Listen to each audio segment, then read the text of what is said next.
Hey everyone, Theo here. Today I'm reviewing the Samsung Galaxy Buds 2 Pro wireless earphones with ANC. First of all, big thanks to Samsung Singapore for providing this review unit on loan. The official retail price for this is 329 Singapore dollars, 229 US dollars or 219 sterling pounds. Alright, just to give you the bottom line up front, the audio quality is really good. There is good clarity, some spatial and soundstage going on. Listening to voice really gets into your headspace. The main downside with audio is when there is a lot of things going on in the background, when there are a lot of instruments, the definition for each instrument is not as defined compared to more expensive wired IEMs. But other than that, I really enjoyed listening to music on this. I would say the audio quality is 4 out of 5 stars, and I don't give anything more than 4 out of 5 stars for wireless earphones. I haven't tested many wireless earphones, but from what I've tested so far, I would say there is a limit to how good audio can get with wireless earphones, and the Samsung Buds 2 Pro are at that limit. The ANC is very effective at cancelling out low and loud noises. ANC is easily 5 out of 5 stars. The companion app is called Samsung Galaxy Wearable, and this app has a lot of features. So one of the main selling points for these earphones is the software features, and this leads me to talk about the downside. This app is only available through the Google Play Store. This app is not available on the Apple App Store, which is to say that if you are using an Apple device, do not buy these earphones because you won't get the software features.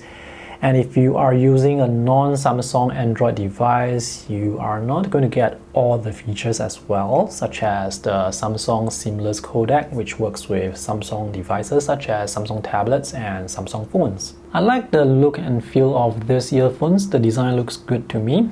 The battery life is about 5 hours with ANC. The case will give you another 18 hours. Alright, on to the full review. These are the items included in the box: the earphones, the case, additional silicone ear tips. There are the small, medium and large, including the ones already installed, USB-C to USB-C charging cable, quick start guide. In my review, I'll just be covering the features that I find interesting and worth paying for. If you want to see all the features available, I recommend you check out the Samsung user manual, which I will link in the video description below. This manual has, well, a lot of pages. Let's look at the design. So this is a small and compact carrying case. I like the matte textured surface. All the edges are beveled, the corners are rounded off. That's the wireless charging interface at the bottom. USB-C charging port on the back. And inside we have the earphones. There is a light indicator here for the battery of the earphones, another light indicator here for the charging case. Now the design of these earphones reminds me instantly of the Beetle because the shape of this looks like the Beetle. This is a nice looking design. It's a very clean and simple design. So when you're wearing this, nothing will protrude out from your ear. And this is the shape that reminds me of the Beetle. We have the silicone ear tips, which are replaceable. Diameter for this is about 5.5 millimeter. This is a proximity sensor, so the earphones will automatically pause the media when you take them out from your ears. I'm not sure what this is. These are the charging contacts for the earphones. One big microphone here at the top and one smaller one at the bottom. Fitting is good, so these are quite comfortable to wear, and I like that these earphones don't protrude out that much. Because the fitting is good, these are unlikely to fall out of your ears even with vigorous head movement. And the fitting also provides good sound isolation, so together with active noise cancelling, the noise cancelling effect is fantastic, easily 5 out of 5 stars. The ANC does a fantastic job at cancelling out low frequency and loud noises, and there is some vent on the earphones to reduce the pressure created by ANC. The earphones also have touch controls which work very well, and these are IPX7 rated, so they can be submerged under 1 meter of water for 30 minutes. The earphones use Bluetooth 5.3, and the pairing process is very simple. If you happen to be using a Samsung device, all you have to do is open the case and the pairing process will start. In this case, I have already paired the earphones with this Samsung tablet, so you can see this pop-up here showing me the battery levels for the earphones. If you are using the earphones with a non-Samsung Android device, you just have to go into settings to find the device through Bluetooth. Subsequent pairing with the earphones is very quick. Let's look at the features the app has to offer. So here you can turn on or off noise cancelling. You can also choose to have ambient sound pass through. You can also control noise cancelling through the touch gestures on the earphones as well. Voice detect is a feature that will reduce the volume of your media when it detects conversations. 360 audio provides some sort of spatial and additional soundstage, but I find this feature to be a bit gimmicky. There is also head tracking, so depending on where your head turns, the sound will move accordingly. It's fun to try, but I don't feel like it's that effective compared to having a multi-speaker setup. And this is where you can customize the touch controls. Unfortunately, the shortcuts are limited to those pre-programmed shortcuts. So there is tap to play and pause media, double tap to play the next track, triple tap to play the previous track, and touch and hold. In this case, I have set it to switch between the different noise control, and these are the other shortcuts you can choose for touch and hold. The options here are quite limited, so if I choose to have touch and hold, adjust volume, I won't be able to use that for noise cancelling. And I cannot switch noise cancelling controls to tap, double tap, or triple tap because these are pre-programmed shortcuts. When taking calls, you can double tap to answer or end, touch and hold to decline the call. Earbud settings is where you can find the equalizer, and there are pre-programmed equalizer presets. What's missing here is the ability for you to customize your own curve. Anyway, normal sounds terrific, so I just listen to my music with the normal setting.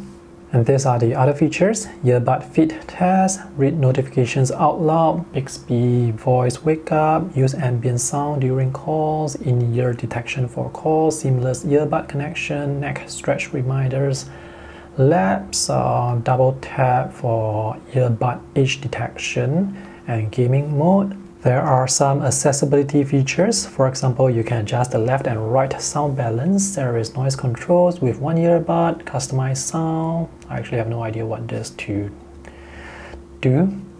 And back to the home page, there is the Find My Earbuds feature. With Find My Earbuds, you can press this ring button to have the earbuds produce this loud, piercing sound. And there is also Notify when left behind, which will make a sound when the earbuds are far away from your device. Let's talk about audio quality. So I listen to YouTube music with these earphones and the audio is clear. There's some spatial soundstage or stereo effect going on, which is nice. There is slight emphasis with bass and voice sounds terrific. The main downside is when there is a lot of things going on. For example, with this song, when all the instruments come in at the 45-second mark, the definition for each instrument is not as clear compared to the instruments playing alone. So this is where more expensive IEMs perform better. If you want better audio quality, be prepared to spend a lot more on those wired IEMs, and in some cases the improvement in audio quality is quite subjective. It's sometimes considered marginal. The audio codecs supported by the earphones are Samsung Seamless Codec Hi-Fi, which is said to be able to transmit 24-bit 48 kHz audio and there is AAC and SBC. So if you are not using a Samsung device to pair with the earphones, you will be using either SBC or AAC audio codec. The SBC and AAC audio codecs may not be as good compared to Samsung seamless codec. However, these earphones actually use a two-speaker system. So there is a 10mm driver for bass and 5.3mm driver for treble. So this allows the earphones to produce a wider frequency. So even if the audio codec for SBC and AAC isn't that good, the audio quality is still pretty good thanks to the two-driver system. When I pair the earphones with my laptop, the audio codec is SBC and the audio quality is actually similar to the Samsung tablet, so I can't actually hear the better performance of the Samsung seamless codec. Also note that if you are using the earphones with a laptop, ANC, active noise cancelling, is on by default, which is nice because there's no way for you to turn on or off ANC because there's no app for these earphones with Windows. Let's listen to the call quality you can expect when taking calls in a room that is quiet. So I'm recording this segment with the Samsung Voice Recorder app. So this is the call quality you can expect when taking calls in a room without any background noise. And this is the call quality you can expect when taking calls in a room that has very loud background noise. So this is the call quality you can expect when taking calls in a room with very loud background noise. In this case, I'm playing some cafe noise from a YouTube video that I have found online. Noise cancelling when taking calls isn't as effective compared to when you are listening to music, but it's not too bad. The highlight here is there is no distortion with voice. Alright, to conclude, these are beautiful looking earphones with pretty good audio quality, excellent noise cancelling, reasonable call quality, and the app has a lot of features. For the downsides, I wish there can be a bit more definition when listening to music with a lot of things going on, with a lot of instruments coming in at the same time. And the other downside is these earphones work best with Samsung devices. You can get all the features from the app with the earphones with Samsung devices, but if you are not using Samsung devices, well, you won't be able to get access to all the features. So these are pricey wireless earphones, and the pricing is quite competitive with other high-end wireless earphones. Whether or not they are worth the money, well, you can decide based on the findings I have presented. So the red light is on, which means I have to go charge this now.